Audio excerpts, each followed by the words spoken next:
Hello students.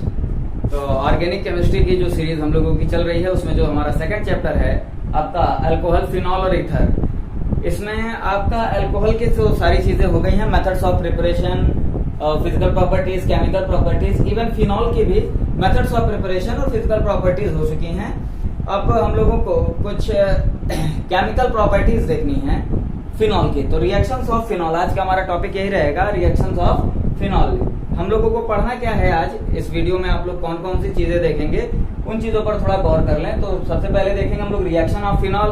उसमें कौन कौन से मेन रिएक्शन है? Electrophilic substitution, Kolbe's reaction, Reimer Tiemann reaction.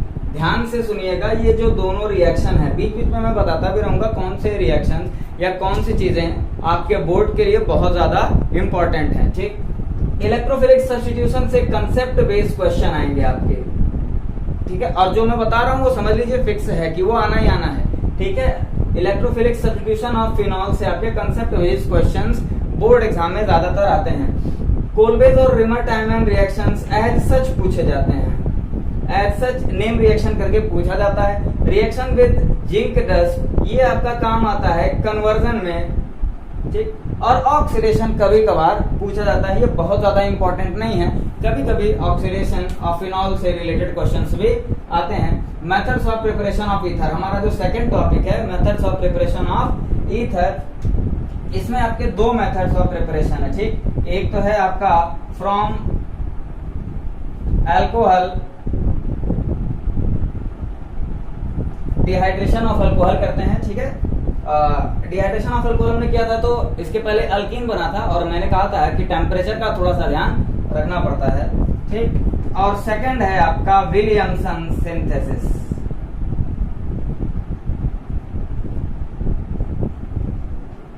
ये रिएक्शन भी एज सच पूछा जाता है, बहुत इंपॉर्टेंट रिएक्शन ये है, ठीक है। तो फिलहाल हमने ये देख लिया है कि आज हम लोगों को पढ़ना क्या क्या है। स्टार्ट करते हैं हम लोग रिएक्शंस ऑफ फिनॉल के इलेक्ट्रोफिलिक सब्स्टिट्यूशन से, ठीक। इलेक्ट्रोफिलिक सब्स्टिट्यूशन से स्टार्ट किया जाता है।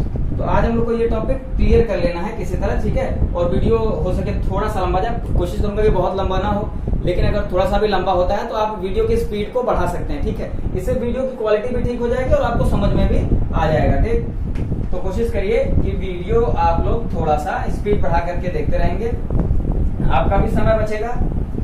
और ऐसा नहीं है कि बहुत तेज स्पीड कर देने से चीजें आपको समझ में नहीं आएंगी। इलेक्ट्रोफिलिक सब्स्टिट्यूशन रिएक्शन है, ठीक है। देखा जाए इलेक्ट्रोफिलिक सब्स्टिट्यूशन रिएक्शन, फिनॉल क्यों देते हैं, फिनॉल का स्ट्रक्चर देखते हैं, ठीक। ये है आपका फिनॉल, ये आपका फिनॉल, यहाँ पर आपके ऑक्सीजन के 2 लोन पेयर ऑफ इलेक्ट्रॉन्स रहते हैं, ठीक। ये आपका फिनॉल है, ध्यान से देखिएगा। अब ये जो फिनॉल है इसका अगर रिजोनेटिंग स्ट्रक्चर बनाया जाए, सबसे पहले तो आप लोग ये इस चीज पर ध्यान देंगे कि हम लोग इलेक्ट्रोफिलिक सब्स्टिट्यूशन रिएक्शन ही ये फिनॉल क्यों देता है, ये न्यूक्लियोफिलिक सब्स्टिट्यूशन रिएक्शन क्यों नहीं देता है। तो ध्यान से सुनो, इलेक्ट्रोफिलिक सब्स्टिट्यूशन इसलिए देता है क्योंकि जब हम इसका रिजोनेटिंग स्ट्रक्चर बनाते हैं, ठीक, जब इसका रिजोनेटिंग स्ट्रक्चर बनाया जाता है, क्लास 11th में आपने पढ़ा होगा, इसका रिजोनेटिंग स्ट्रक्चर बनने के बाद हमें जो इसका हाइब्रिड स्ट्रक्चर देखने को हमें मिलता है वो कुछ इस तरह का, पार्शियल डबल बॉन्ड यहाँ, पार्शियल पॉजिटिव यहाँ, ये आपका डीलोकलाइजेशन होता है पाई इलेक्ट्रॉन्स का, पार्शियल नेगेटिव यहाँ, पार्शियल नेगेटिव यहाँ, पार्शियल नेगेटिव यहाँ, ठीक। ये पार्शियल नेगेटिव चार्ज क्या बता रहा है? ये बताता है इलेक्ट्रॉन डेंसिटी को। इलेक्ट्रॉन डेंसिटी ऑर्थो और पैरा पोजीशन पर कंपैरेटिवली ज्यादा होती है, ठीक है। इसका मतलब जो इलेक्ट्रॉन लविंग स्पीसीज होंगी, इलेक्ट्रॉन लविंग स्पीसीज का मतलब इलेक्ट्रोफाइल्स, वो कहां पर आकर के अटैक करेंगे? जहां पर इलेक्ट्रॉन डेंसिटी ज्यादा होगी, यानी कि ऑर्थो और पैरा पोजीशन पर, ठीक। ऑर्थो और पैरा पोजीशन पर इलेक्ट्रॉन डेंसिटी अधिक है, यहाँ पर इलेक्ट्रोफाइल आकर के आसानी से अटैक कर सकते हैं, ठीक। अब समझिए ये आती है कि ये न्यूक्लियोफिलिक सब्स्टिट्यूशन रिएक्शन क्यों नहीं देते हैं। न्यूक्लियोफिलिक सब्स्टिट्यूशन रिएक्शन ये इसलिए नहीं देते हैं, ध्यान से सुनो। न्यूक्लियोफिलिक सब्स्टिट्यूशन का मतलब क्या होता है? ये आपका ऑक्सीजन और कार्बन का बॉन्ड टूटना, इस बॉन्ड का टूटना ही आपका न्यूक्लियोफिलिक सब्स्टिट्यूशन रिएक्शन कहलाएगा। अगर ये OH ये CO बॉन्ड टूटता है, इसका मतलब आपका न्यूक्लियोफिलिक सब्स्टिट्यूशन रिएक्शन हुआ है। अब बताइए ये कार्बन और ऑक्सीजन की जो बॉन्ड लेंथ है, यहाँ पर देखिए पार्शियल डबल बॉन्ड आ गया है। पार्शियल डबल बॉन्ड का मतलब क्या हो गया, बॉन्ड स्ट्रेंथ थोड़ी सी बढ़ गई। बॉन्ड स्ट्रेंथ बढ़ जाने के कारण कार्बन और ऑक्सीजन के बीच के बॉन्ड को तोड़ पाना बहुत मुश्किल होता है, जिसके कारण ये टूट नहीं पाता है और ये न्यूक्लियोफिलिक सब्स्टिट्यूशन रिएक्शन नहीं देते हैं। ठीक, साथ ही साथ इनकी जो हाइब्रिड स्टेट है, इस कार्बन की जो हाइब्रिड स्टेट है वो है sp2। sp2 हाइब्रिड स्टेट होने का मतलब क्या हुआ कि इस कार्बन का नेचर थोड़ा सा इलेक्ट्रोनेगेटिव होगा। ठीक, इलेक्ट्रोनेगेटिव होने का मतलब क्या होगा, इलेक्ट्रोनेगेटिव होने का मतलब क्या होगा कि जो आपके शेयर्ड तरफ इलेक्ट्रॉन है वो भी इसकी तरफ थोड़े से जो है इसकी तरफ अट्रैक्टेड रहेंगे, जिसके कारण बॉन्ड लेंथ और छोटी हो जाएगी। ठीक, और बॉन्ड लेंथ जितनी ज्यादा छोटी होगी उतना ही इस कार्बन और ऑक्सीजन के बॉन्ड को तोड़ना हमारे लिए मुश्किल हो जाएगा। ठीक, तो जो आपने हेलोएरिन्स में पढ़ा था, कार्बन क्लोरीन के बॉन्ड को तोड़ना मुश्किल होता था, इसलिए वो जनरली न्यूक्लियोफिलिक सब्स्टिट्यूशन रिएक्शन नहीं देते थे। सेम रीजन यहाँ पर भी है, इसलिए ये न्यूक्लियोफिलिक सब्स्टिट्यूशन रिएक्शन नहीं देते हैं। ठीक, तो अब ये कौन कौन से इलेक्ट्रोफिलिक सब्स्टिट्यूशन रिएक्शन देंगे उनको देखा जाए और उस पर बेस्ड कुछ कंसेप्चुअल क्वेश्चन। सबसे पहला जो आपका रिएक्शन है वो है नाइट्रेशन। सबसे पहला जो रिएक्शन है वो है नाइट्रेशन। नाइट्रेशन जब भी हम लोग फिनॉल का कराएंगे तो सबसे पहले रिएक्शन यहाँ पर देख लिया जाए क्या है। नाइट्रेशन है, नाइट्रेशन बनाने के लिए हम क्या लेते हैं, सिंपली HNO3। ठीक, नाइट्रिक एसिड हमने ले लिया। तो आपके यहाँ पर दो पॉसिबल प्रोडक्ट बनते हैं, एक ऑर्थो नाइट्रोफिनॉल OH, एक आपका ऑर्थो नाइट्रोफिनॉल बनता है। ठीक, और या प्लस कह सकते हो आपका थोड़ा सा क्या बनेगा, पैरा नाइट्रोफिनॉल भी बनेगा।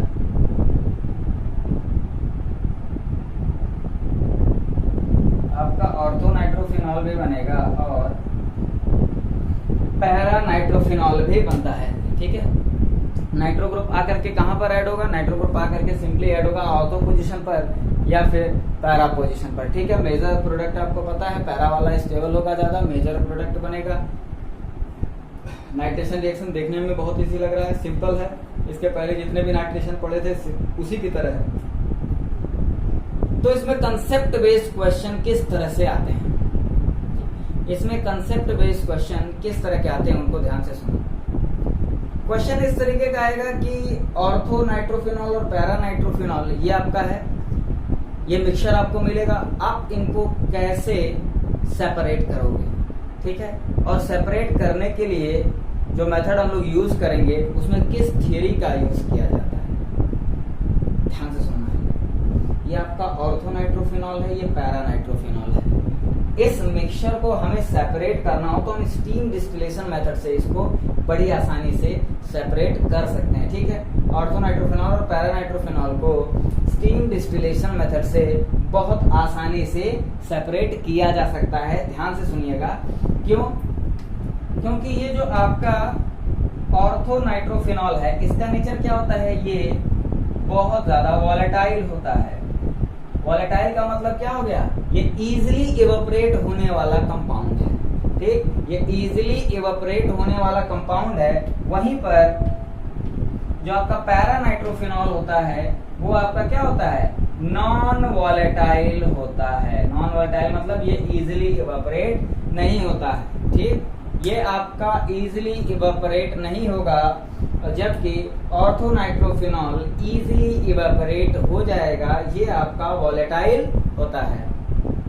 इसका भी जो रीजन है उसको भी मैं एक्सप्लेन करता हूँ। फिलहाल ये आप लोग ये जान लीजिए कि ऑर्थो नाइट्रोफिनॉल इजीली इवेपोरेट हो जाता है, वो वॉलेटाइल होता है, जिसके कारण हम उसको आसानी से पैरा नाइट्रोफिनॉल के मिक्सचर से सेपरेट कर सकते हैं। ठीक, अब इसका रीजन देख लिया जाए। रीजन इसके स्ट्रक्चर्स में ही छिपे हुए हैं सारे के सारे। ठीक, किनारे देखें आ रहा है कि नहीं कैमरे में, हाँ ठीक है।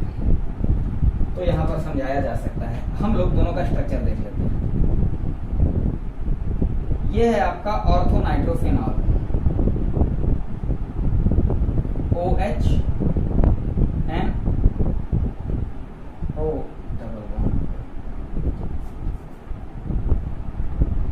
ये आपका ऑर्थो नाइट्रोफिनॉल का स्ट्रक्चर है। ये आपका क्या है, polar oxygen.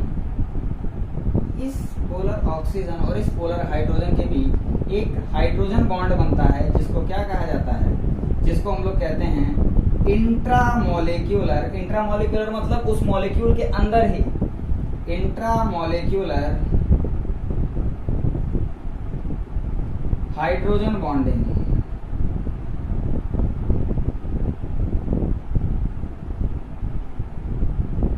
Intramolecular hydrogen bonding, ठीक।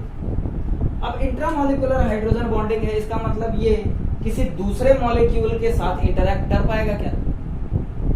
ये दूसरे मॉलिक्यूल के साथ इंटरैक्ट नहीं कर पा रहा है, ये आपस में ही, ठीक है, एक बड़ा सा मॉलिक्यूल और उसके अंदर ही दो छोटे एलिमेंट हैं जो आपस में इंट्रामोलिक्यूलर हाइड्रोजन बॉन्डिंग बना दे रहे हैं, ठीक। जिसके कारण ये दूसरे मॉलिक्यूल के साथ अच्छे से इंटरैक्ट नहीं होगा, और दूसरे मॉलिक्यूल के साथ अच्छे से इंटरैक्ट न होने का मतलब ही क्या होता है, ये इजिली इवेपोरेट हो सकता है। वहीं पर अगर बात किया जाए पैरानाइट्रोफिनॉल की, पैरानाइट्रोफिनॉल की बात की जाए, ये आपका OH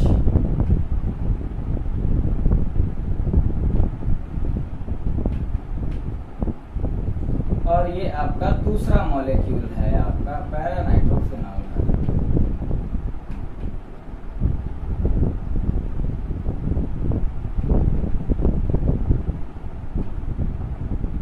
तो ये दो डिफरेंट मॉलिक्यूल, ये हमारा एक मॉलिक्यूल और ये दूसरा मॉलिक्यूल, ये हमारा दूसरा मॉलिक्यूल, दो मॉलिक्यूल के बीच इंटरमॉलिक्यूलर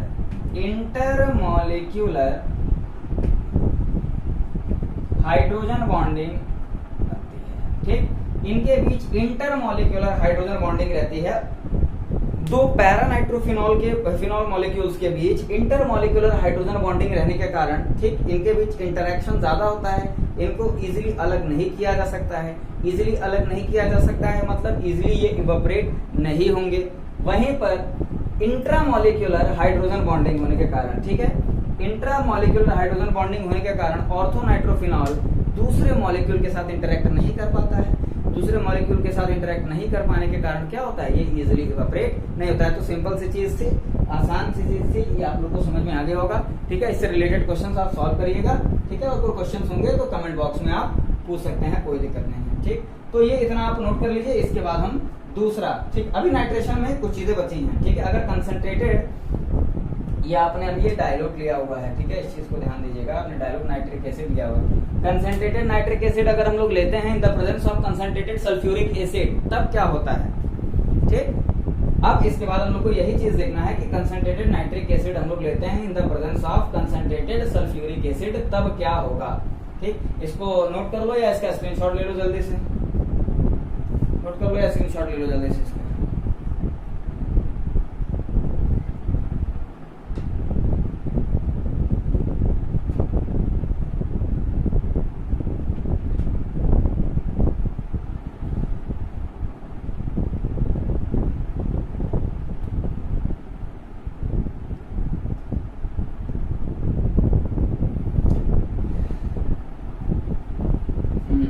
नोट कर लिया हो तो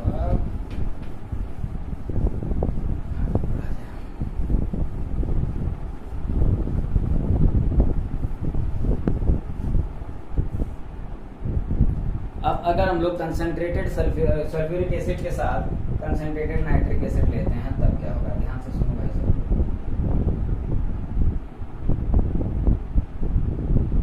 OH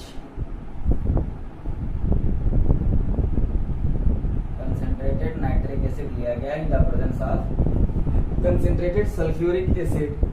concentrated sulphuric acid dehydrating agent जगह बनाएगा यहाँ पर नाइट्रो ग्रुप के ऐड होने के लिए,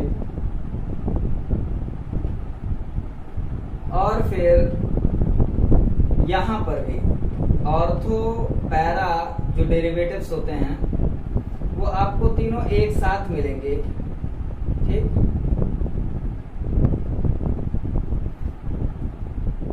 आपका क्या बन रहा है, ये 2,4,6 ट्राइनाइट्रोफिनॉल, क्या नाम है इसका, 2,4,6 ट्राइनाइट्रोफिनॉल, जिसको कॉमनली हम लोग क्या कहते हैं, पिक्रिक एसिड भी कहते हैं।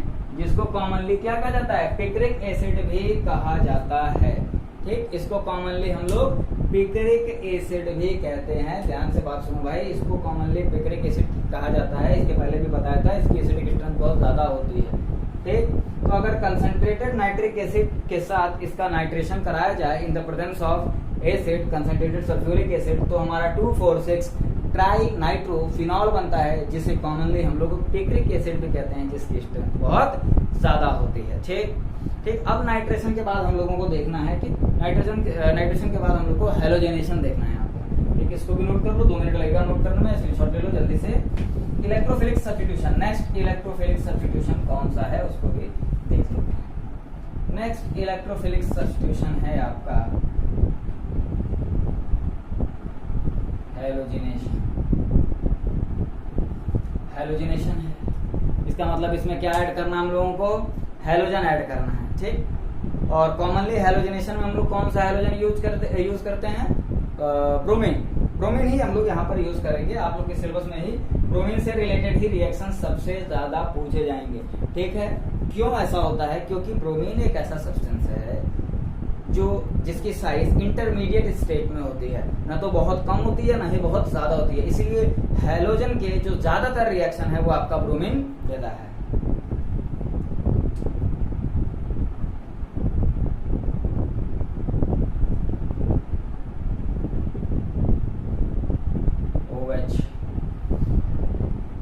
OH ग्रुप आपका क्या है, ortho para directing in nature है। ठीक, ये इलेक्ट्रोफिलिक सब्स्टिट्यूशन रिएक्शन देगा। सिंपल हम लोगों ने क्या लिया, ब्रोमीन लिया, ब्रोमीन वाटर लिया, ब्रोमीन वाटर के साथ या ब्रोमीन का एक्वा सॉल्यूशन लिया, हमने इसका रिएक्शन कराया। हम लोग जानते हैं कि OH ortho para directing in nature है, तो सिंपली हेलोजन को कहाँ ऐड कर देगा, ऑर्थो पर भी ऐड करेगा और पैरा पर भी ऐड करेगा। यानी कि हमें क्या मिलेगा, 2,4,6 ट्राइब्रोमो फिनॉल, 2,4,6 ट्राइब्रोमोफिनॉल। आसान रिएक्शन है। ठीक, 2,4,6 ट्राइब्रोमोफिनॉल ये हमें मिलता है। प्रॉब्लम कब आती है, प्रॉब्लम तब आती है जब हमें मोनोहेलो डेरिवेटिव चाहिए हो। तो मोनोहेलो डेरिवेटिव्स का मतलब क्या होता है, ये तो ट्राई हेलो डेरिवेटिव है ना, तीनों पोजीशन पर 2,4,6 तीनों पोजीशन पर क्या आ गया है, तीनों पोजीशन पर आ गए हैं हेलोजन ग्रुप। अगर हमें मोनोहेलो डेरिवेटिव्स चाहिए, बहुत सारे ऐसे कंपाउंड है जहां पर मोनोहेलो डेरिवेटिव्स की जो है जरूरत पड़ती है, तो यहाँ पर मोनोहेलो डेरिवेटिव्स के लिए हमें क्या करना होगा। ठीक, अच्छा, ये ट्राई हेलो डेरिवेटिव क्यों बन रहा है, इस OH ग्रुप, इस फिनोलिक ग्रुप की एक्टिविटी के कारण, इस फिनोलिक ग्रुप की एक्टिविटी के कारण अगर हम लोग इस OH ग्रुप की एक्टिविटी को या इसको डीएक्टिवेट कर दें किसी तरह, ठीक, इसको अगर हम लोग किसी तरह डीएक्टिवेट कर दें तो ऐसा हो सकता है कि इस पर कुछ असर पड़े, इसकी प्रोडक्टिविटी पर कुछ असर पड़े। और ऐसा ही होता है अगर, ध्यान से सुनना, अगर हम लोग यही फिनॉल का रिएक्शन किसी ब्रोमीन वाटर के साथ कराते हैं in the presence of carbon disulphide, तो ये एक तरह के पॉइजन का काम करता है, डीएक्टिवेटिंग एजेंट की तरह ये काम करता है। और क्या होगा, आपका मोनोहेलो डेरिवेटिव बन जाएगा। कार्बन डाइसल्फाइड की प्रेजेंस में आपका मोनोहेलो डेरिवेटिव बन जाएगा, या तो पैरा ब्रोमोफिनॉल या ऑर्थो ब्रोमोफिनॉल, मेजर पैरा होगा, दोनों को आप लोग को बताना पड़ेगा। ठीक, कार्बन डाइसल्फाइड क्या लेते हैं हम लोग, एज ए डीएक्टिवेटिंग एजेंट लिया जाता है, ये रिंग को डीएक्टिवेट करता है। ठीक, और इलेक्ट्रॉन डेंसिटी को थोड़ा सा कम कर देगा, जिसके कारण ब्रोमीन क्या होगा, या तो ऑर्थो पर जाकर के जुड़ेगा या फिर पैरा पर जाकर के जुड़ता है। ठीक, तो ये आपके इलेक्ट्रोफिलिक सब्स्टिट्यूशन रिएक्शन जो थे ये आपके कंप्लीट हो गए। ठीक, इसके बाद जो दो मेन रिएक्शन है आपके कोलवेज और इमरटाइमन, इसके बाद हम लोग तुरंत वो देखते हैं। कोलवेज रिएक्शन को हम लोग पहले देख लेते हैं। कोलवेज रिएक्शन में है क्या चीज, सिंपली हम लोग करते क्या है, इसमें कार्बोक्सिलिक ग्रुप को ऐड करते हैं। ठीक है, कार्बोक्सिलिक ग्रुप को ऐड किसकी हेल्प से करते हैं, कार्बन डाइऑक्साइड की हेल्प से। सबसे पहला काम क्या होता है कि फिनॉल का रिएक्शन हम लोग कराते हैं सोडियम हाइड्रोक्साइड के साथ। सोडियम हाइड्रोक्साइड करता क्या है कि फिनॉक्साइड आयन बना देगा। ठीक है, ये आपका NaOH के साथ ट्रीट कराने से होता क्या है कि आपका फिनॉक्साइड आयन बनता है। और फिनॉक्साइड आयन के बनते ही, देखिए सोडियम फिनॉक्साइड आयन बना, इसके बनते ही जैसे ही हम लोग कार्बन डाइऑक्साइड का इलेक्ट्रोफिलिक सब्स्टिट्यूशन रिएक्शन कराते हैं यहाँ पर। ठीक है, कार्बन डाइऑक्साइड एक तरह का वीक इलेक्ट्रोफाइल होता है, ये सिर्फ और सिर्फ ये ऑर्थो पोजीशन पर आकर के जुड़ जाता है और फिर आपका एक इंटरमीडिएट बनता है इस तरीके का। सोडियम ये यही रहेगा और यहाँ पर आ जाता है COH। हमें सिंपली इलेक्ट्रोफिलिक सब्स्टिट्यूशन कराना है, ध्यान से मेरी बात सुनना। हमें सिर्फ और सिर्फ इलेक्ट्रोफिलिक सब्स्टिट्यूशन कराना है, यानी कि जो भी चेंजेस होंगे वो किस पोजीशन पर होंगे, या तो ऑर्थो पर या पैरा पर। लेकिन यहाँ पर आपका जो मेन फंक्शनल ग्रुप है फिनोलिक ग्रुप, इसमें ही चेंजेस आ जा रहे हैं। ये आपका सोडियम फिनॉक्साइड बन गया है, फिनॉल से फिनॉक्साइड बन गया है। हम क्या करेंगे, वापस इसको फिनॉल बनाने के लिए, देखिए ध्यान से, यहाँ पर आपने इसको फिनॉक्साइड बनाने के लिए बेस लिया था, आप इसकी A से D का हाइड्रोलिसिस करा दीजिए। सिंपली फिर क्या बन जाएगा, ये थोड़ा सा टेढ़ा हो जा रहा है ये आपका बन जाएगा वापस आपका फिनॉल और यहाँ पर COH। कुछ याद आ रहा होगा आपको, ये क्या है, ये आपने थोड़ा बहुत स्टेरिफिकेशन में पढ़ा होगा, सैलिसिलिक एसिड। ये क्या है, सैलिसिलिक एसिड। इसका यूपीएससी नेम क्या है, 2 हाइड्रोक्सी या ortho hydroxy benzoic acid, 2 hydroxy benzoic acid या सैलिसिलिक एसिड। याद कर लीजिए, ये हमारा कोलवेज रिएक्शन है, सिंपल रिएक्शन है, याद कर लेना है। ठीक है, कोलवेज रिएक्शन को याद करने का तरीका ये है कि जैसे यहाँ पर CO है और यहाँ पर KO है, तो इस तरह से इस चीज को रिलेट करके याद करने में थोड़ी सी आसानी हो जाती है कि कोलवेज में हम लोग CO ग्रुप मिलाते हैं। ठीक, कोलवेज में हम लोग CO ग्रुप मिलाते हैं तो कार्बोक्सिलिक ग्रुप आकर के यहाँ पर ऐड होता है और क्या बन जाता है, सैलिसिलिक एसिड। रिमर-टाइमन रिएक्शन सेम इसी तरह, थोड़े बहुत डिफरेंसेस हैं। रिमर-टाइमन रिएक्शन, उसको भी इसी के साथ हम लोग इसीलिए देख रहे हैं, रिमर-टाइमन। देखिए नाम से बिल्कुल मत घबराइएगा, क्योंकि जो भी मुश्किल है वो नाम में ही है। ठीक, रिएक्शन बहुत आसान है। हाँ भाई, 3 स्टेप के हैं, कोई दिक्कत नहीं। 3 स्टेप का रिएक्शन याद करना बहुत मुश्किल नहीं है। रिमर-टाइमन रिएक्शन है तो इसमें क्या करेंगे, सिंपली फिनॉल लिया जाता है। ठीक है, इसमें रिमर-टाइमन में हम लोग यूज करते हैं क्लोरोफॉर्म। ठीक है, क्लोरोफॉर्म किसके साथ, इसको भी हम लोग कन्वर्ट करेंगे सबसे पहले फिनॉक्साइड में। आप NaOH लोगे ही, 1-2 स्टेप हम लोग यहाँ पर खाते हैं। ठीक है, क्यों, क्योंकि आपका फिनॉक्साइड बनाने का जो स्टेप है वो हम लोग यहाँ पर उतना ध्यान से उसको जो है यहाँ पर हमने देख ही लिया है। ठीक, तो फिनॉक्साइड आयन बनता है और एडिशन हम लोग सब्स्टिट्यूशन किसका कराते हैं, CHCl3 क्लोरोफॉर्म का। बनेगा क्या, ध्यान से मेरी बात सुनना, HCl निकल जाएगा, सोडियम फिनॉक्साइड बनेगा। ये सोडियम फिनॉक्साइड तो आपका बनना ही बनना है, ध्यान से मेरी बात सुनते चलो। ये सोडियम फिनॉक्साइड आपका बनना ही बनना, बाद में हाइड्रोलिसिस करके इसको हम फिनॉल में कन्वर्ट कर लेंगे, आप परेशान मत होइएगा। ठीक है, बाद में हम लोग हाइड्रोलिसिस करके इसको फिनॉल में कन्वर्ट कर लेंगे, इसके लिए परेशान होने की जरूरत नहीं है। यहाँ पर CHCl,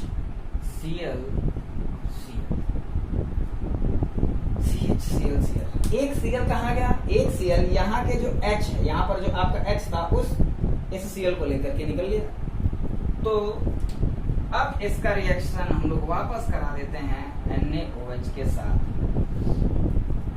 2NaOH। तो होगा क्या, ये आपका 2 Na इन 2 क्लोरीन को लेकर के निकल जाएगा और ये 2 OH आ करके इस जगह पर बड़े आराम से जुड़ जाएंगे और आपका एक जैमिनल अल्कोहल की तरह दिखने वाला इंटरमीडिएट बनता है, CH Cl निकल गया, वहां पर कौन आकर के जुड़ गया, OH, OH, ठीक, Cl निकल गया और आकर के जुड़ गया OH। और मैंने अल्कोहल शुरुआत में बताया था कि एक कार्बन पर दो अल्कोहल एक साथ नहीं आ सकते, दोनों स्ट्रॉन्ग न्यूक्लियोफाइल होते हैं, ठीक है। तो होगा क्या आपका, यहाँ पर तुरंत डिहाइड्रेशन हो जाएगा, एक वाटर मॉलिक्यूल बाहर निकल जाएगा। अच्छा, इसको बनाए रखते हैं, एक वाटर मॉलिक्यूल बाहर निकल जाएगा और क्या बन जाएगा आपका,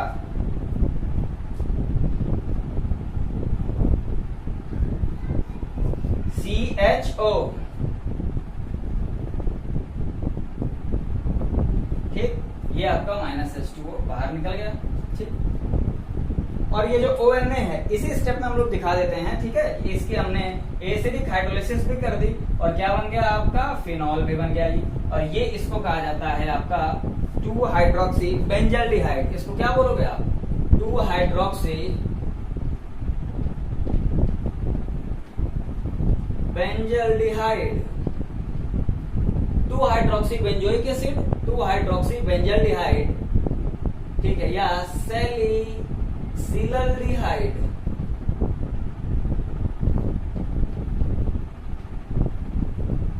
सैलिसिलल्डिहाइड। ये OH कॉमन, ठीक, ये आपका OH और ये OH कॉमन, CHO और COH। यानी कि अगर चाहो तो आप इसको ऑक्सीडाइज करके सैलिसिलिक एसिड भी बना सकते हो। सैलिसिलल्डिहाइड को ऑक्सीडाइज करेंगे तो हमें सैलिसिलिक एसिड भी मिल जाएगा। एक बार फिर से दोनों रिएक्शंस को रिवाइज करते हैं, ठीक है। सबसे पहला काम क्या किया, ध्यान से मेरे बात सुनिए। सबसे पहले हम लोग कोलवेज रिएक्शन देखते हैं। कोलवेज रिएक्शन में सिंपली हमने फिनॉल लिया, फिनॉल का रिएक्शन कराया सोडियम हाइड्रोक्साइड के साथ, क्या करने के लिए, सोडियम फिनॉक्साइड बनाने के लिए। और जैसे ही सोडियम फिनॉक्साइड बना, हमने इलेक्ट्रोफिलिक सब्स्टिट्यूशन रिएक्शन कराना शुरू कर दिया, कार्बन डाइऑक्साइड यहाँ पर उसका सब्स्टिट्यूशन कराया और कार्बन डाइऑक्साइड ऑर्थो पोजीशन पर आकर के क्या बन गया, सैलिसिलिक एसिड, ठीक है। और जो आपका फिनॉक्साइड था उसको वापस फिनॉल में कन्वर्ट करने के लिए कर दिया एसिडिक हाइड्रोलिसिस।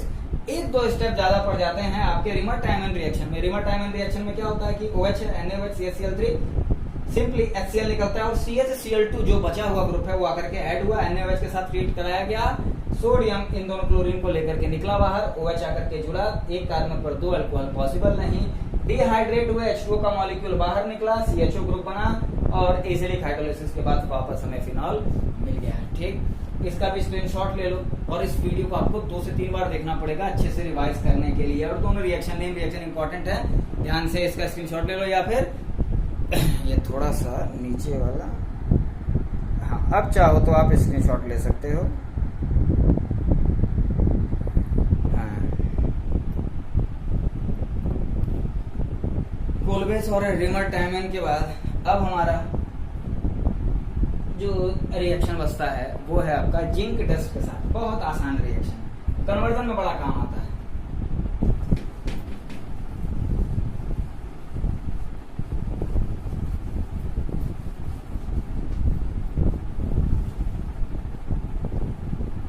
वो रिएक्शन आपके कन्वर्जन में बड़ा काम आएगा। और दोनों रिएक्शन विद जिंक डस्ट और ऑक्सीडेशन दोनों एक साथ पढ़ते हैं। रिएक्शन विद जिंक डस्ट और भी है आपका ऑक्सीडेशन। थोड़ी सी जगह में ही हो जाएंगे रिएक्शन, हमें सिंपली रखना ही है।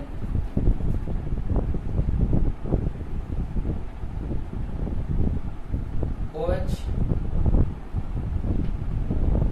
जिंक डस्ट के साथ अगर हम रिएक्शन कराते हैं इसका तो बाहर निकलता है जिंक ऑक्साइड, ठीक। अब जिंक ऑक्साइड बाहर निकला है, इसका मतलब किस चीज को लेकर के जिंक बाहर निकल रहा है, ऑक्सीजन को। कहाँ के ऑक्सीजन को, यहाँ के। बचा क्या, हाइड्रोजन। हाइड्रोजन आकर के सिंपली यहाँ पर ऐड हो जाएगा और बन जाएगा क्या, बेंजीन रिंग। इतना आसान रिएक्शन आपका कोई नहीं, इतना आसान रिएक्शन आपका कोई नहीं है। सिंपली क्या होगा, जिंक है, ऑक्सीजन को लेकर के बाहर निकला, हाइड्रोजन बचा, आकर के यहाँ पर जुड़ गया और बन गया आपका बेंजीन रिंग, ठीक। यानी कि ये रिएक्शन आपने ध्यान से देखा, कन्वर्जन के लिए बड़े काम का है, क्योंकि बेंजीन से आप कुछ भी बना सकते हो। फिनॉल आपके पास है तो आप उसके बेंजीन बना करके बेंजीन से कुछ भी बना सकते हो। अब ऑक्सीडेशन भी देख लिया जाए। फिनॉल का जो ऑक्सीडेशन है वो इजीली बहुत आसानी से ऑक्सीडाइज फिनॉल नहीं होता है, लेकिन अगर हम लोग क्रोमिक एसिड लेते हैं, क्रोमिक एसिड क्या होता है, क्रोमिक एसिड H2Cr2O7 अनस्टेबल होता है तो हम लोग क्या करते हैं, सोडियम डाइक्रोमेट, ठीक है, एंड Na2Cr2O7 और सल्फ्यूरिक एसिड को एक साथ मिला देते हैं तो हमारा बन जाता है H2Cr2O7। इसके प्रेजेंस में अगर ऑक्सीडाइज कराते हैं, ये रिएक्शन भी पूछा जाता है भाई कभी कभी, याद कर लीजिएगा, बन जाता है बेंजोक्विनोन। क्या बनता है, बेंजोक्विनोन, या फिर क्विनोन भी कहते हैं इसको, बेंजोक्विनोन या क्विनोन कहा जाता है, QUINO के केटोनिक ग्रुप बन जाता है क्विनोन, और ये सिंपल आपका है बेंजीन। तो यहाँ पर आपका फिनॉल क्या होता है, कंप्लीट होता है। अब नेक्स्ट हमारा टॉपिक ईथर है, जो अभी हम लोग तुरंत इसी वीडियो में स्टार्ट भी कर देंगे, मेथड ऑफ प्रिपरेशन उसका, ठीक, इसको नोट कर जाओ। तो अल्कोहल और फिनॉल के खत्म होने के बाद हमारा नेक्स्ट टॉपिक आता है आपका ईथर। ईथर में देख लेते हैं कि क्या चीजें हैं, ठीक है। ईथर में हम लोग का मेथड ऑफ प्रिपरेशन है, ठीक, मेथड ऑफ प्रिपरेशन देख लेते हैं। ईथर है, सबसे पहले देखते हैं इसका मेथड ऑफ प्रिपरेशन, दो methods of preparation,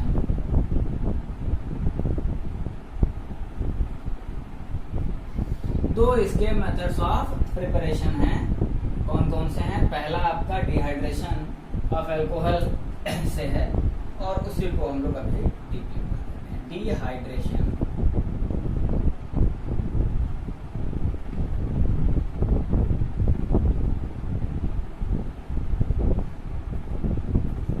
dehydration of alcohol, देखिए डिहाइड्रेशन ऑफ अल्कोहल कितने तरीके से होता है। ये आपका अल्कोहल है CH3CH2OH।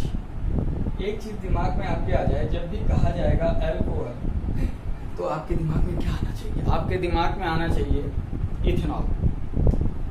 जैसे मैं बोलता हूँ अल्कोहल तो ऐसा नहीं कि इथाइलिन ग्लाइकॉल, ग्लिसरॉल, ठीक है, प्रोपेनॉल, ब्यूटेनॉल, हेक्सेनॉल, इस तरह के अल्कोहल से नहीं दिमाग में आने चाहिए। सिंपली जो सबसे ज्यादा यूज किया जाने वाला अल्कोहल है, ठीक है, सबसे ज्यादा यूज किया जाने वाला अल्कोहल है, ठीक। इसीलिए जो आपकी गवर्नमेंट है उसने मार्केट खुलने से पहले, लॉकडाउन में सबसे पहले क्या खोला था, इसी इथेनॉल की दुकान को ही खोला था। समझ लो इसकी इम्पोर्टेंस कितनी ज्यादा है, ठीक। तो जब भी कहा जाए आपका अल्कोहल तो दिमाग में आपका एक ही अल्कोहल आना चाहिए, इथेनॉल, और इसके डिहाइड्रेशन को देखते हैं आप। अगर इसका हम लोग 140 डिग्री सेल्सियस पर, 140 का मतलब क्या हुआ, 413 केल्विन, 413 केल्विन टेम्परेचर पर इसका डिहाइड्रेशन करें, और 443 यानी कि 170, ठीक, 413 और 443, 443 केल्विन पर करें तो अलग अलग प्रोडक्ट बनता है। 443 वाला हम प्रोडक्ट बना करके देख चुके हैं, और ऐसा क्यों होता है वो भी मैं बता देता हूँ, ध्यान से देखना कि अगर 443 केल्विन टेम्परेचर पर हम अल्कोहल का डिहाइड्रेशन करते हैं, एक ही मॉलिक्यूल से एक H2O बाहर निकलता है, ठीक, एक ही मॉलिक्यूल से एक H2O आपका बाहर निकलता है, OH यहाँ से, H यहाँ से। ध्यान से सुनना, 443 केल्विन, सॉरी 413 केल्विन पर, 413 केल्विन पर क्या होता है, 443 केल्विन पर होता है कि दो मॉलिक्यूल मिल करके, ठीक, दो मॉलिक्यूल मिल करके एक अल्कोहल, सॉरी एक वाटर का मॉलिक्यूल, जैसे CH3CH2OH प्लस OH CH2CH3, ध्यान से देखना, दो मॉलिक्यूल मिल करके एक वाटर मॉलिक्यूल को बाहर निकालते हैं, ठीक, और जब ये वाटर मॉलिक्यूल आपका बाहर निकला तब ये आपका बनता है ईथर, CH3CH2OCH2CH3, ठीक है, इथॉक्सी इथेन। ध्यान से बात को सुनना, अगर दो मॉलिक्यूल मिल करके, दो अल्कोहल मॉलिक्यूल मिलकर एक वाटर मॉलिक्यूल को बाहर निकालते हैं तो बनता है आपका ईथर, और ये होता है कम टेम्परेचर पर, 413 केल्विन टेम्परेचर पर। और हायर टेम्परेचर पर क्या होता है, ज्यादा टेम्परेचर पर एक ही मॉलिक्यूल से एक वाटर मॉलिक्यूल, एक ही अल्कोहल के मॉलिक्यूल से एक वाटर मॉलिक्यूल आपका बाहर निकल जाता है और बन जाता है मीथेन। नीचे वाला रिएक्शन हम लोग को पढ़ना है, ऊपर वाला देख चुके हैं, नीचे वाले का मैकेनिज्म देखते हैं हम लोग, ठीक है। मैकेनिज्म जनरली हम लोग 3 स्टेप में देखते हैं इसमें कितना स्टेप लगता है। स्टेप 1 पहला काम क्या होगा, ठीक। अच्छा हाँ, और ये हम लोग करते क्या, डिहाइड्रेटिंग एजेंट, ये तो लेना भूल ही गए, concentrated sulphuric acid. Concentrated sulphuric acid जरूर लीजिएगा डिहाइड्रेशन करने से पहले। करने से पहले क्या, बिना इसके डिहाइड्रेशन होगा ही नहीं। CH3 CH2O, ये आपका OH प्लस H प्लस, यहाँ आपका लोन पेयर ऑफ इलेक्ट्रॉन है, H plus electron deficient substance, यहाँ आकर के जुड़ गया, क्या बन गया, CH3 CH2O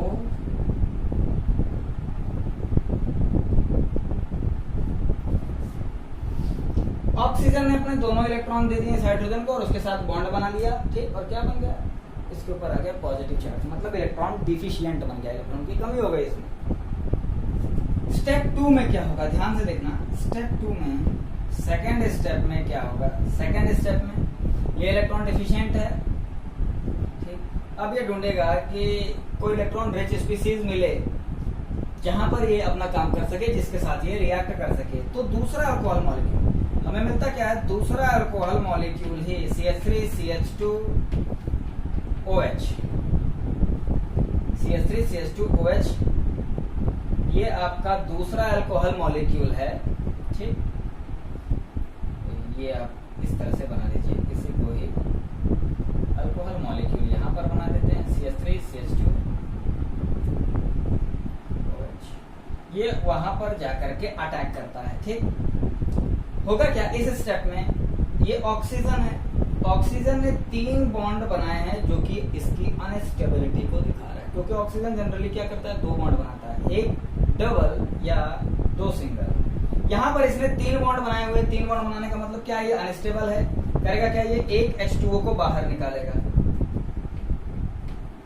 और इसने जैसे ही एक H2O को बाहर निकाला, पॉजिटिव चार्ज कहां पर, यहां पर, और ये ऑक्सीजन आकर के अटैक करेगा इस कार्बन पर। ध्यान से मेरी बात सुनना, जैसे ही H2O मॉलिक्यूल बाहर निकला, इस कार्बन पर आया पॉजिटिव चार्ज और ऑक्सीजन आकर के अटैक करेगा इस कार्बन पर, और जो हमारी स्पीसीज नहीं बन करके आएगी, CH3 CH2OH, पॉजिटिव चार्ज यहां पर, CH2 CH3।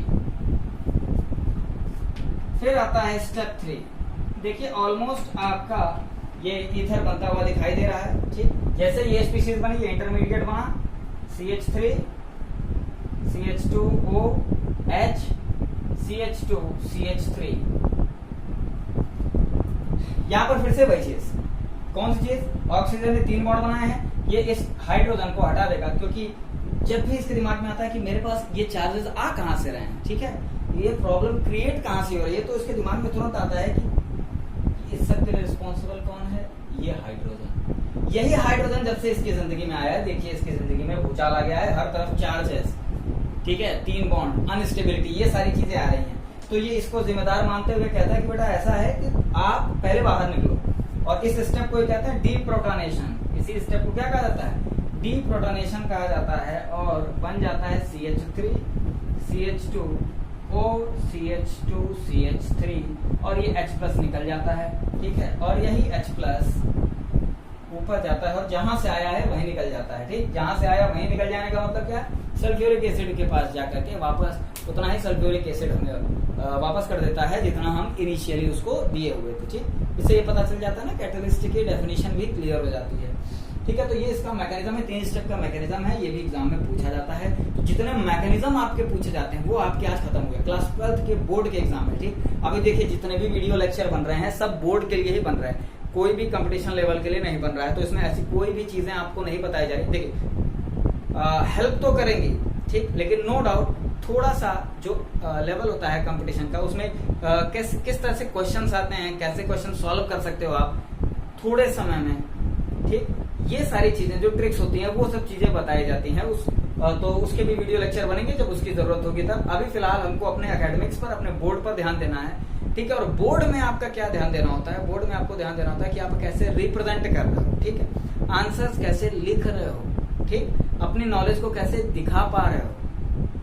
बात समझ में आ रही कि नहीं, ऑप्शन है कि ABCD में से कोई एक ऑप्शन टिक किया और आगे बढ़ गए, कितना क्वेश्चन आपके कितने क्वेश्चन सही हो रहे हैं उससे बहुत मतलब नहीं होता है। आपने जो सही क्वेश्चन लिखा है वो किस तरीके से लिखा है, यहाँ आपका नॉलेज ही देखा जाता है, किस्मत नहीं। ठीक, कंपटीशन में तो किस्मत भी चल जाती है। ठीक, तो ये चीज याद रखना कि अभी आप लोग एकेडमिक्स का वीडियो देख रहे हो तो इसमें मैकेनिज्म को ध्यान से देखना पड़ेगा।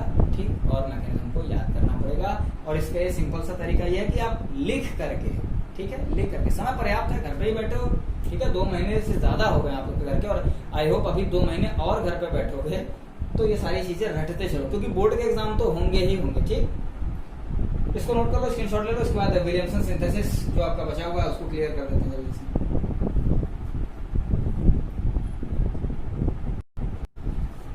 तो जो सेकंड हमारा मेथड ऑफ प्रिपरेशन है विलियमसन सिंथेसिस,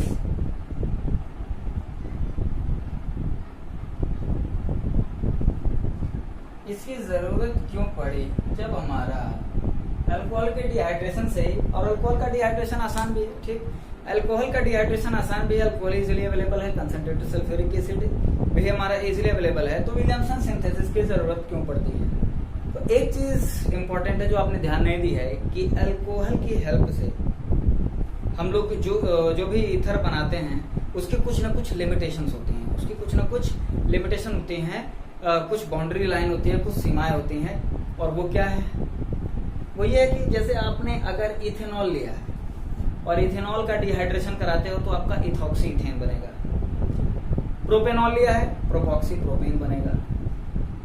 यानी कि अल्कोहल के डिहाइड्रेशन से जो भी हम लोग ईथर बना रहे हैं वो सिमेट्रिकल ईथर बन रहा है। ठीक है, ध्यान देने वाली बात यही है कि अल्कोहल की हेल्प से जो भी ईथर बना रहे हैं हम लोग वो सिमेट्रिकल अल्कोहल। ठीक, सिमेट्रिकल अल्कोहल का मतलब क्या? ऑक्सीजन 2 कार्बन इधर तो 2 कार्बन इधर। अगर मुझे मिथॉक्सी इथेन बनाना हो, ठीक, इथॉक्सी प्रोपेन बनाना हो, तो हम लोग डिहाइड्रेशन ऑफ अल्कोहल की हेल्प से नहीं बना सकते। तो ऐसे अनसिमेट्रिकल ईथर के प्रिपरेशन के लिए विलियमसन सिंथेसिस की जरूरत हमें पड़ती है। ध्यान से मेरी बात सुनना। फिर क्वेश्चन उठता है क्या इससे सिमेट्रिकल नहीं बन सकता? इससे सिमेट्रिकल भी बन सकता है और अनसिमेट्रिकल भी बन सकता है। ठीक, विलियमसन सिंथेसिस की हेल्प से हम सिमेट्रिकल ईथर भी बना सकते हैं और अनसिमेट्रिकल ईथर भी बना सकते हैं। ठीक, ध्यान से सुनना भाई। विलियमसन सिंथेसिस की हेल्प से हम सिमेट्रिकल ईथर भी बनाते हैं और अनसिमेट्रिकल ईथर भी। कैसे? इसमें सिंपली हम लोग लेते क्या है, एक अल्किल हैलाइड CH3Br। एक चीज याद रखिएगा, ये हमेशा SN2 मैकेनिज्म से होता है, यानी कि इसमें हमारा कार्बोकैटायन नहीं बनने वाला। ठीक, SN2 मैकेनिज्म से होता है। और मेथड्स ऑफ प्रिपरेशन ईथर जितने भी हैं सब के सब SN2 मैकेनिज्म से होते हैं। ठीक, मेथड्स ऑफ प्रिपरेशन, इसके पहले वाला जो आपने डिहाइड्रेशन ऑफ अल्कोहल बनाया है वो भी किससे बनता है? SN2 मैकेनिज्म से ही बनता है। CH3Br। और इसके बाद लेते हैं हम सोडियम अल्कोक्साइड। ये याद रखिएगा, CH3ON। सोडियम इथोक्साइड हमने यहाँ पर लिया। अल्कोहल का ही ट्रीटमेंट आप अगर सोडियम के साथ कराते हो तो हाइड्रोजन गैस रिलीज होती है और बनता है सोडियम इथोक्साइड। अल्कोहल की केमिकल प्रॉपर्टीज। ठीक, अल्कोहल की केमिकल प्रॉपर्टीज इस चैप्टर की शुरुआत में आपको बताया गया है। आप लोग इसके पहले वाले वीडियोस को देख लेंगे अगर आप लोग को इसका स्ट्रक्चर और इसके बारे में जानना है तो। इसकी कैसे बना है आपका सोडियम इथोक्साइड, इसके पहले वाले जितने वीडियोस हैं उसमें ये सारी चीजें बताई गई हैं। ठीक, तो सिंपली होगा क्या, बहुत आसान रिएक्शन है। होगा क्या, ये आपका NaBr निकल लिया, CH3OCH3 मिथॉक्सीमीथेन आपका ईथर बन गया। आसान है कि नहीं? बहुत आसान है, पर इसकी भी कुछ लिमिटेशंस हैं। वो क्या है वो हम लोग देख लेते हैं। सिमेट्रिकल है, अनसिमेट्रिकल देख लिया है। CH3 CH2 Br प्लस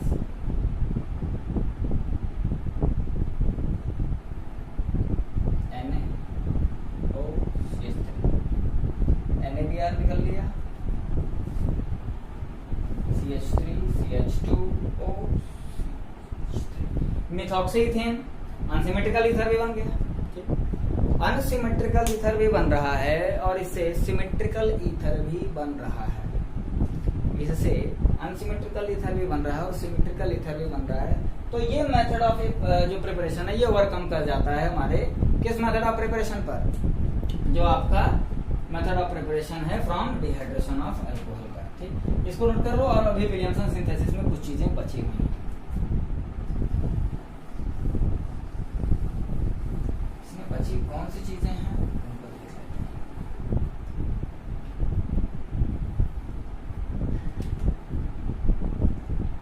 आप लोगों ने प्राइमरी, सेकेंडरी और टर्शियरी ईथर का नाम सुना होगा, नहीं सुना होगा तो प्राइमरी, सेकेंडरी, टर्शियरी का नाम सुना है।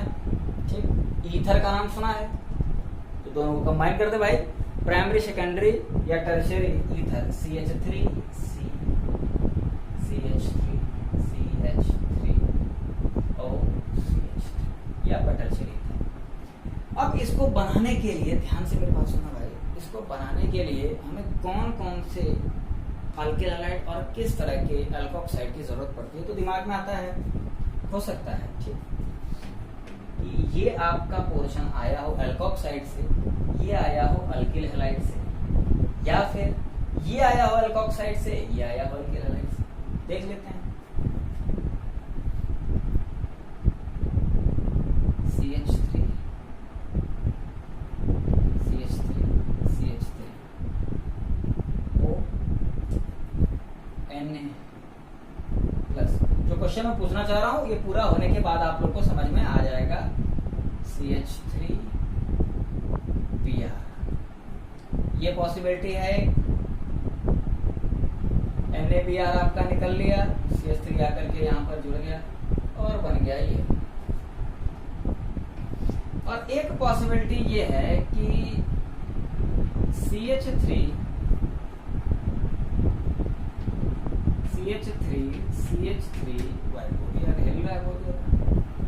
ये आपका Br ले लें प्लस NaOCH3 ये ले लिया जाए। ये दोनों पॉसिबिलिटी नजर आ रही है। एक आपका टर्शियरी अल्कोक्साइड है, एक टर्शियरी अल्किल हैलाइड है। एक टर्शियरी अल्कोक्साइड है, एक आपका टर्शियरी अल्किल हैलाइड है। लेकिन इन दोनों में से होगा तो कोई एक ही सही, और वो कौन सा रिएक्शन होगा वो हम लोगों को देखना है। तो उसके पहले कुछ क्वेश्चंस का आंसर दे दीजिए कि अभी मैंने बताया कि विलियमसन सिंथेसिस या कोई भी सिंथेसिस हो ईथर की, वो किस मैकेनिज्म से होती है? SN2 मैकेनिज्म से। और SN2 मैकेनिज्म में ध्यान दीजिए कि कार्बोकैटायंस नहीं बनते, कार्बोकैटायंस नहीं बनते हैं। तो जिस किसी स्टेप में भी, जिस किसी मेथड में भी अगर हमें कार्बोकैटायन बनता दिखाई दे रहा है, ठीक है, और स्टेबल कार्बोकैटायन बनता दिखाई दे रहा है, इसका मतलब वो SN1 मैकेनिज्म से हो रहा है। और SN1 मैकेनिज्म से हो रहा है मतलब आपका ये ईथर नहीं बनने वाला। फिर से सुन लो ध्यान से, विलियमसन सिंथेसिस SN2 मैकेनिज्म से हो रहा है, इसका मतलब SN1 मैकेनिज्म से नहीं हो रहा है। SN1 में क्या था? टर्शियरी कार्बोकैटायन बनता था, हेलोएल्केन हेलोएरिन, याद करो, ठीक है, इसके पहले की वीडियोस में, पहले वाले चैप्टर की वीडियो में दिया हुआ है। SN2 मैकेनिज्म है, यानी कि SN1 नहीं है। SN1 नहीं होगा यानी कि इसमें टर्शियरी कार्बोकैटायन नहीं बनेगा। पर यहाँ पर देखिए नीचे वाले में, अगर Br यहाँ से निकलता है तो ये आपका किस तरह का कार्बोकैटायन बनेगा? अरे भाई 3 है तो टर्शियरी कार्बोकैटायन बनेगा कि नहीं बनेगा? यानी कि टर्शियरी अल्किल हैलाइड की जगह हम क्या लेते हैं? टर्शियरी अल्कोक्साइड लेते हैं। ये मेथड आपका गलत है ईथर को बनाने का, ठीक। तो ये आपका रॉन्ग मेथड है ईथर को बनाने का, और ये इस तरह से आपका टर्शियरी ईथर नहीं बनता है। टर्शियरी ईथर बनाने के लिए हम टर्शियरी अल्किल हैलाइड नहीं लेंगे, टर्शियरी अल्कोक्साइड लेंगे, ठीक है। तो ये चीज अपनी दिमाग में बैठा लीजिए, इसको क्लियर कर लीजिए, ठीक है। तो इसका इसके साथ जब रिएक्शन होगा तो क्या बनेगा अभी बताते हैं, पहले इसको नोट कर लो ढंग से। ये गलत है, ये इस तरह से नहीं बनता है।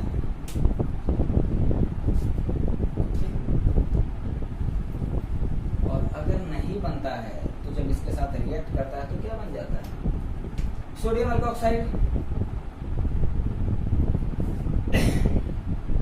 एक तरह का न्यूक्लियोफाइल है, ठीक है, न्यूक्लियोफिलिक सब्स्टिट्यूशन तो करता ही करता है, उसके साथ ही ये एक बेस भी है, यानी कि ये एलिमिनेशन रिएक्शन भी करता है। ठीक, NaBr नो डाउट निकलेगा, ठीक, NaBr निकल जाता है और ये आपका CH3 CH2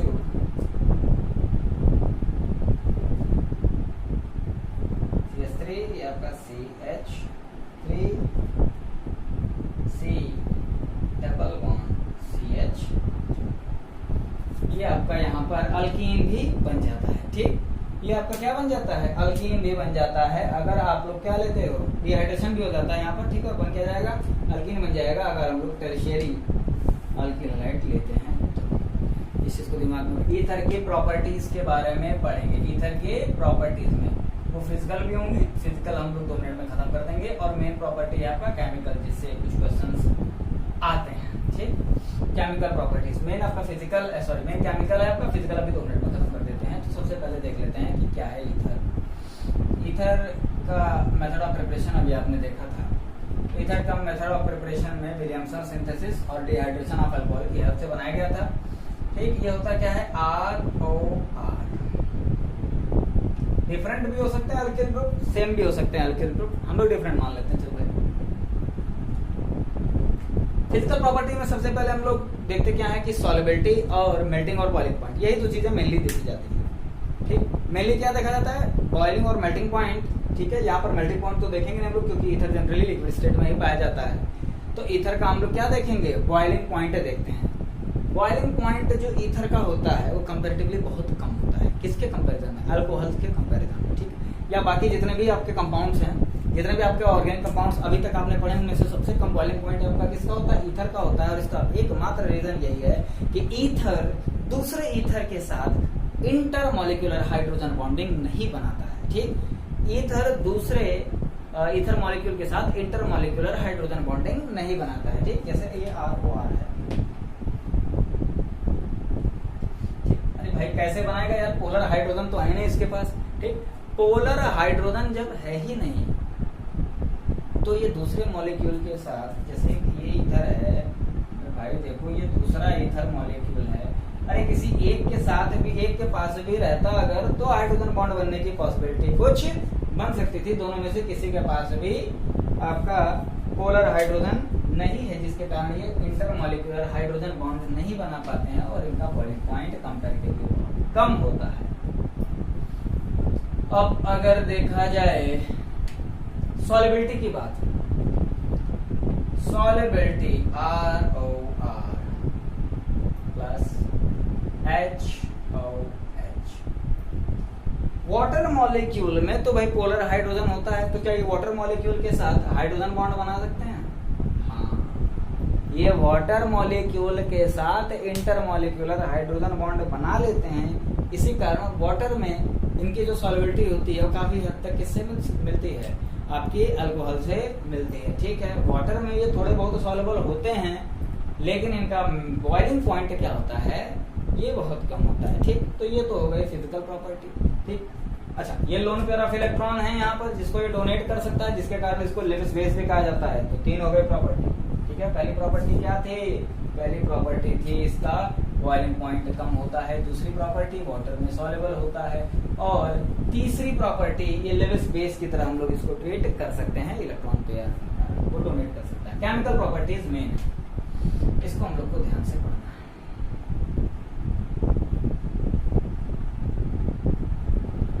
केमिकल प्रॉपर्टीज ये सबसे कम केमिकली रिएक्टिव कंपाउंड है, जितने अभी आप लोगों ने पढ़े हैं, आगे आपके सिलेबस में जितने भी हैं। लीस्ट रिएक्टिव, इसके पीछे का रीजन क्या है, ना तो ये अनसैचुरेटेड होते हैं। ठीक है, ये भी क्वेश्चन अगर पूछ दिया जाए कि क्यों ये सबसे कम रिएक्टिव होते हैं, पहली चीज तो ये सैचुरेटेड है, दूसरा इसमें पोलैरिटी नहीं है, पोलैरिटी इसमें नहीं है, ईथर के मॉलिक्यूल्स में पोलैरिटी नहीं होती है, और साथ ही साथ ये क्या होते हैं, ये सैचुरेटेड भी होते हैं, जिसके कारण इनकी रिएक्टिविटी बहुत कम होती है। तब इनकी केमिकल प्रॉपर्टी पढ़ने का क्या मतलब है, कुछ कंडीशन लगा देने पर ये कुछ कंपाउंड्स के साथ रिएक्ट कर जाते हैं। ठीक, कुछ कंडीशन का मतलब अंडर ड्रास्टिक कंडीशन, विस्फोटक कंडीशंस के साथ। ठीक है, ये रिएक्ट कर जाते हैं जैसे हाइड्रोजन हैलाइड ले लिया जाए, HF, HCl, HBr, HI, HH ले लेते हैं। इन सब के साथ अगर इसका ट्रीटमेंट कराया जाए, इनका रिएक्शन कराया जाए, तो बड़े आसानी से ये क्या करते हैं, रिएक्ट कर जाते हैं। आसानी से नहीं, अंडर ड्रास्टिक कंडीशन। और बनता क्या है देख लेते हैं।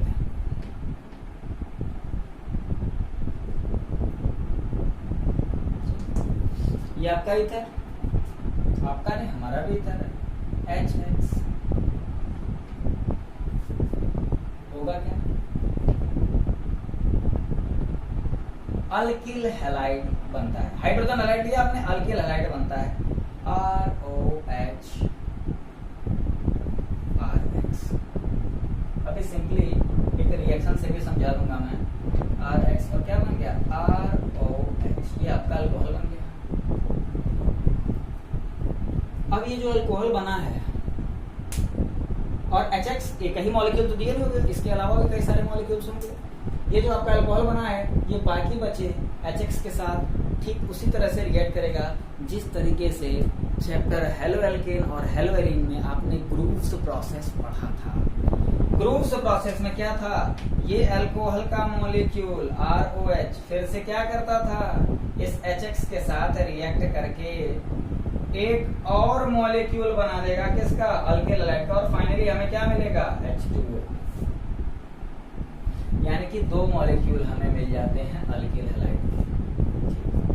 इस रिएक्शन को ध्यान से देख के समझ लीजिए, ठीक है। हुआ क्या है, ईथर का मॉलिक्यूल सबसे पहले HX के साथ रिएक्ट किया है, और HX के साथ रिएक्ट करने के बाद बन गया क्या है, RX और ROH। और जैसे ROH बना, ये HX के दूसरे मॉलिक्यूल के साथ तुरंत रिएक्ट करके एक और मॉलिक्यूल बना दिया RX का, ठीक, और वाटर मॉलिक्यूल रिलीज कर। यानी कि अगर हम लोग मिथॉक्सी मीथेन लेते हैं, ठीक है, अब एक कंपाउंड लेकर के समझा जाए, मिथॉक्सी मीथेन लिया जाए CH3 और इसका रिएक्शन करा दिया जाए HI के साथ, ठीक है। आयोडीन के साथ कराने का फायदा क्या होता है कि आयोडीन बेटर लिविंग ग्रुप है, आसानी से निकल जाता है। CH3 I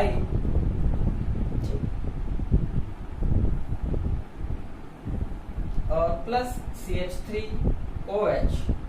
अब ये जो CH3OH बना है, ये तुरंत दूसरे HI के मॉलिक्यूल के साथ, CH3OH तुरंत दूसरे HI मॉलिक्यूल के साथ रिएक्ट करके पानी को बाहर निकालेगा और CH3I दोबारा एक और मॉलिक्यूल बना देगा।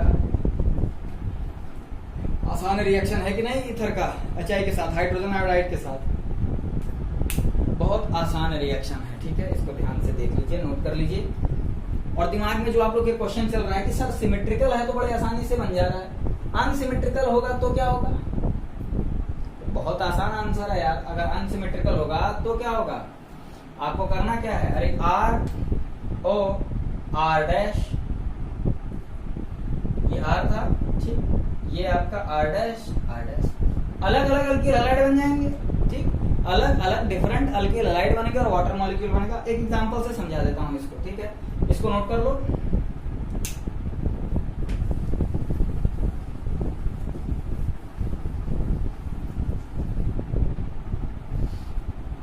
अब ध्यान से देखना, अब मान लीजिए CH3O CH2 CH3 है, तब क्या होगा, HI।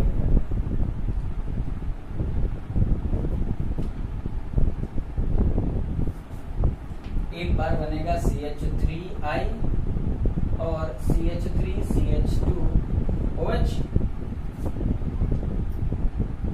अरे भाई CH3I और CH3 CH2OH निकल लिया। अब ये जो CH3 CH2OH है, ये दूसरे HI मॉलिक्यूल के साथ रिएक्ट करेगा, CH3 CH2OH दूसरे HI मॉलिक्यूल के साथ रिएक्ट करके क्या बना देगा, पानी निकालेगा और CH3 CH2 आयोडोइथेन भी बना देगा, ठीक। तो आपका मेन प्रोडक्ट क्या बना, मेन प्रोडक्ट आपका आयोडोइथेन और आयोडोमीथेन, ये तो आपके मेन प्रोडक्ट बने। मतलब जितने भी अल्किल ग्रुप जुड़ेंगे, जितने भी अल्किल ग्रुप जुड़ेंगे वो क्या बनते जाएंगे, वो अल्किल हैलाइड बनाते जाएंगे, जितने भी अल्किल ग्रुप जुड़ेंगे वो सब के सब अल्किल हैलाइड बना देंगे और फाइनली वाटर मॉलिक्यूल आपका बाहर निकल जाएगा। और अगर दोनों रिएक्शन को ऐड करते हो तो आपका ये अल्कोहल और अल्कोहल कैंसिल भी हो जाता है। ठीक है, ये अल्कोहल और अल्कोहल आपका कैंसिल भी हो जाता है। ठीक, तो ये इतना नोट कर लो। ठीक है, जल्दी से इतना नोट करने के बाद फिर हम लोग देखते हैं। अच्छा ठीक है, अब अगर हम लोग एरोमेटिक ईथर लेते हैं, अगर एरोमेटिक ईथर लिया जाए तब क्या होगा, ध्यान से देखते हैं। एरोमेटिक ईथर लेते हैं तब क्या,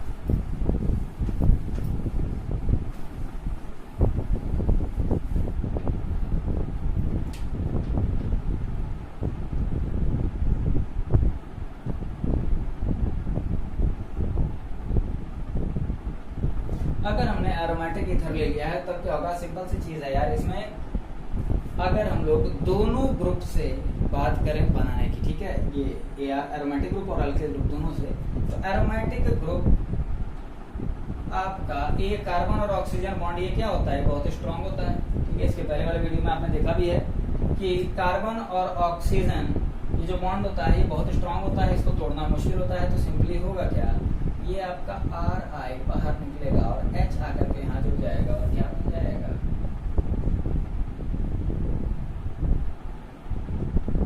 OH प्लस RI। न कि अगर आप ये सोच रहे हो कि ये बन जाएगा I प्लस ROH, तो ये नहीं बनेगा भाई, ये गलत है। ठीक, ये नहीं बनेगा, ROH नहीं बनेगा, क्योंकि कार्बन ऑक्सीजन बॉन्ड को तोड़ना मुश्किल ही नहीं नामुमकिन है। ठीक, ये आपका सिंपल प्रोडक्ट बन जाएगा। ठीक, इसको नोट कर लो जल्दी से। अब अगर हम लोग टर्शियरी ईथर ले लिए, ठीक, CH3 CH2 CH3 CH3 CH3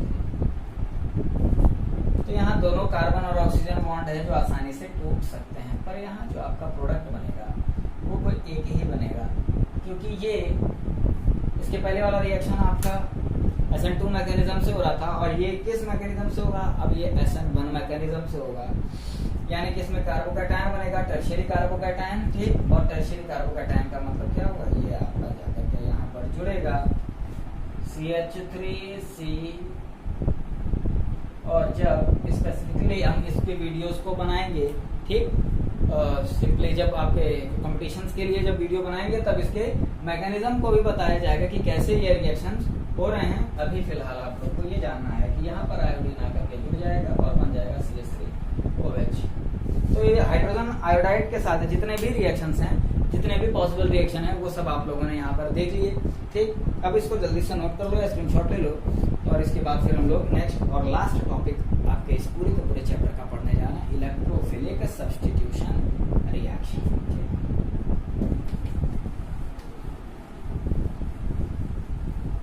बहुत आसान है, इलेक्ट्रोफिलिक सब्स्टिट्यूशन रिएक्शन ये एक चार्ट में ही हो जाएगा।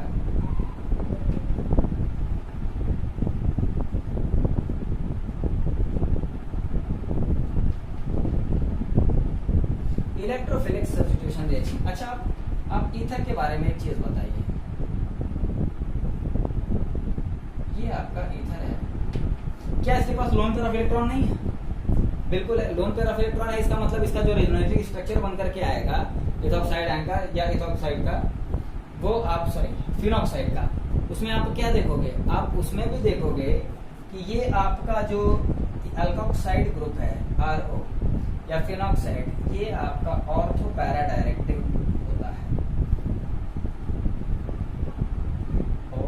पार्शियल डबल बॉन्ड यहाँ आएगा, आप इसका रेजोनेटिंग स्ट्रक्चर बनाएंगे, पार्शियल नेगेटिव यहाँ, पार्शियल नेगेटिव यहाँ, पार्शियल नेगेटिव यहाँ, और यहाँ पर आएगा डीलोकलाइजेशन ऑफ पाई इलेक्ट्रॉन्स। ठीक, जिस तरीके से आपने हेलोएरिन्स का बनाया, जिस तरीके से आपने फिनॉल का बनाया, ठीक उसी तरह से अगर आप रेजोनेटिंग स्ट्रक्चर बनाते हो तो आप पाओगे कि electron density ortho para position पर ज्यादा होती है, और इसी कारण ये इलेक्ट्रोफिलिक सब्स्टिट्यूशन रिएक्शन आसानी से दे सकते हैं। इसको बहुत ज्यादा डीप में जाकर के इसलिए नहीं बता रहा हूँ क्योंकि हेलोएरिन वाले चैप्टर में इस चीजों को पूरा बाकायदे बताया जा चुका है, ठीक है। तो अब हम लोग देख लेते हैं। अच्छा, ये चीज तो क्लियर हो गई ना कि ये ऑर्थो पैरा डायरेक्टिंग होते हैं, ठीक। ऑर्थो पैरा डायरेक्टिंग का मतलब ऑर्थो पैरा पोजीशन पर इलेक्ट्रॉन डेंसिटी बढ़ा देते हैं और इसी कारण ये इलेक्ट्रोफिलिक सब्स्टिट्यूशन रिएक्शन भी देते हैं। कौन कौन से इलेक्ट्रोफिलिक सब्स्टिट्यूशन रिएक्शन देते हैं, एक चार्ट बना दे रहा हूँ, वहां पर उसको देख करके आप क्लियर कर लीजिएगा। सबसे पहला इलेक्ट्रोफिलिक सब्स्टिट्यूशन रिएक्शन होता है आपका हैलोजिनेशन।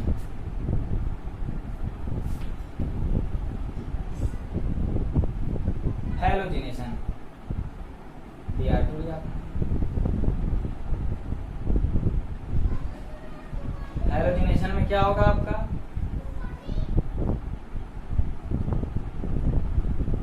एक ऑर्थो पर और एक पैरा पर। मेजर कौन होगा, पैरा वाला।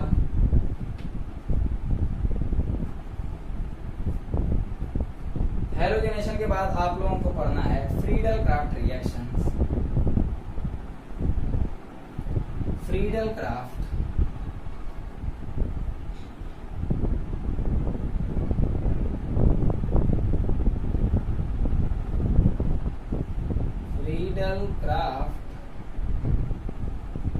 अल्किलेशन, ठीक। और एक देखना है आप लोगों को Friedel Crafts acylation.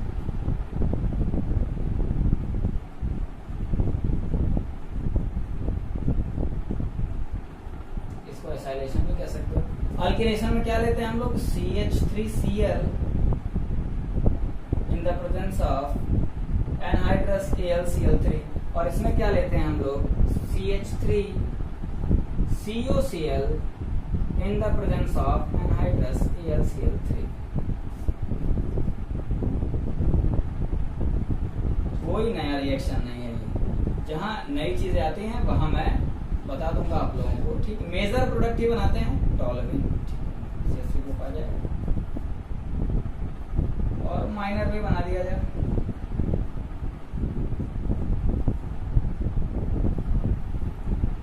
CH3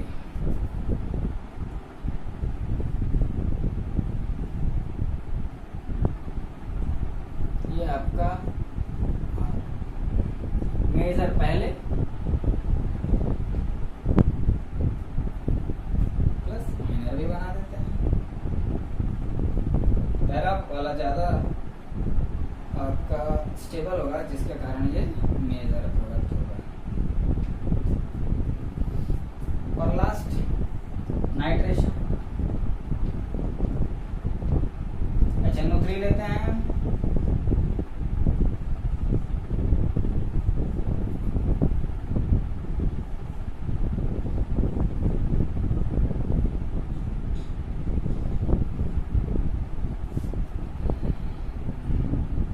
major पहले प्लस माइनर भी बना दिया। ये आपका अल्कोहल और फिनॉल चैप्टर आज आपका खत्म होता है। 5-6 वीडियोस इसके बन गए। इलेक्ट्रोफिलिक सब्स्टिट्यूशन ये 4 मेन है, आप लोग को पढ़ने हैं। इसको याद कर लीजिएगा, नोट कर लीजिएगा, रख लीजिएगा। नेक्स्ट चैप्टर हम लोग जो पढ़ेंगे वो नाइट्रोजन कंटेनिंग कंपाउंड पढ़ेंगे, ठीक है। नाइट्रोजन कंटेनिंग कंपाउंड अमीन्स के बारे में हम लोग नेक्स्ट वीडियोस में हम लोग देखेंगे, ठीक है। तो एक चीज क्लियर कर लीजिएगा कि इसके बाद का जो चैप्टर है वो एल्डिहाइड, कीटोन और कार्बोक्सिलिक नहीं है, बहुत लेंथी चैप्टर्स है, ठीक है। और उसके लिए कुछ शॉर्ट ट्रिक्स बनानी पड़ेंगी, पर अमीन वाला चैप्टर छोटा सा है। इसके बाद हम लोग वो चीज क्लियर कर लेंगे, ठीक है। तो आपके ऑर्गेनिक के 3 जो मेन चैप्टर हैं वो आपके पूरे के पूरे क्लियर हो जाएंगे। और ये तीनों मिला करके कम से कम 17 से 18 नंबर का आपका क्लियर हो जाना है 70 में से, ठीक। तो आज आपका अल्कोहल फिनॉल ईथर खत्म हुआ। अब इसके बाद हम लोग नाइट्रोजन कंटेनिंग कंपाउंड शुरू करते हैं।